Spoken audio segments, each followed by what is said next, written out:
কাঠৰ কাম 8-9 বছৰ হৈ গ'ল, বেছিয়ে হ'ব নাকি। পালেং বনাওঁ, টেবুল বনাওঁ, চিট, আলনা, খিৰিকী, এই দৰৱাজা এইবিলাকে বনাওঁ আৰু দুটাই লগতে বনাওঁ। আমি কাঠৰ কাম কৰোঁ আৰু মইতো এনে হাজিৰা কৰোঁ। আমি পাত ছিঙিব যাওঁ আৰু মিস্ত্ৰী জোগালিও যাওঁ। আমি অলপ চলপ পকা কামৰো জানো বাৰু। ফুটবলো খেলোঁ আৰু বাহিৰতো যাওঁ, বহুতবাৰ খেলিছোঁ আৰু চৰকাৰ ফালৰ পৰা মই এনেকুৱা সুবিধা পোৱা নাই। এইবাৰ আৰু মই খেলিব যাম, অসম হৈ কাশ্মীৰ যাম।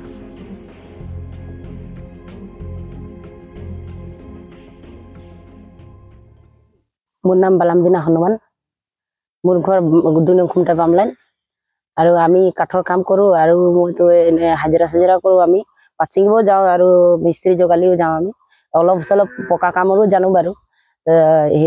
এতিয়া আৰু মই ফুটবলো খেলোঁ আৰু বাহিৰতো যাওঁ, বহুতবাৰ খেলিছোঁ আৰু চৰকাৰ ফালৰ পৰা মই এনেকুৱা সুবিধা পোৱা নাই। আৰু মই বহুতবাৰ গ'ল্ড মেডেলো পাইছোঁ আৰু বেটছমেনো পাই আছোঁ আৰু এতিয়াতো আৰু চৰকাৰ ফালৰ পৰা আমি একো সুবিধা পোৱা নাই। ফুটবল ক'ৰ হৈ খেলিছিলে আপুনি? মই এতিয়া তেজপুৰ হৈও যাওঁ, অসম হৈও যাওঁ। তেজপুৰ মাতে তেজপুৰ ডিষ্ট্ৰিক্ট এইফালে গুচি যাওঁ, যোনফালে মাতে সেইফালে গুচি যাওঁ আৰু খেলিবলৈ। আৰু কিবা এটা দিয়ে আৰু পকেট খৰচ, সেইটোৱে লৈ আহি যাওঁ আৰু ঘৰখন চলাওঁ। অসম হৈ খেলিছোঁ মই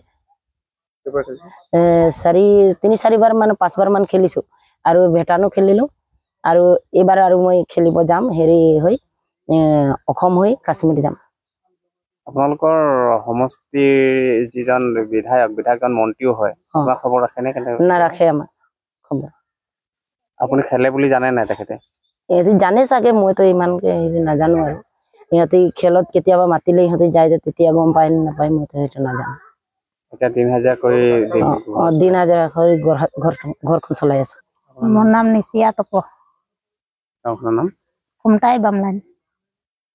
আপুনি কিমান দিনৰ পৰা কৰি আছে? কাঠৰ কাম 8-9 বছৰ হৈ গ'ল, বেছিয়ে হ'ব নাকি।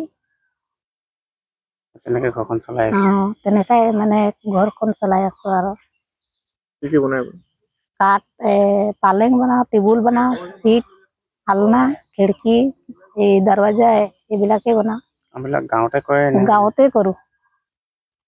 কোনোবাই কয় কিবা বস্তু বনাব, তাকে বনাই দিওঁ আৰু দুটাই লগতে বনাওঁ একেলগত। তাৰপিছত এইটো পাত ছিঙিব যাওঁ হাজিৰা। তাৰপিছত কেতিয়াবা বাৰীত তেনেকা মাতিলে কাম কৰি এইবিলাকো যাওঁ। মাছৰো কাম কৰোঁ, মাছ কেইটাত পকা মিস্ত্ৰীও কৰোঁ।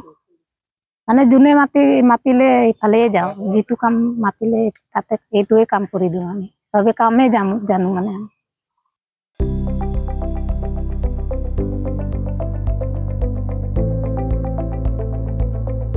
NB নিউজ, সহজ সৰল ভাষাত নৱভাৰতৰ কথা।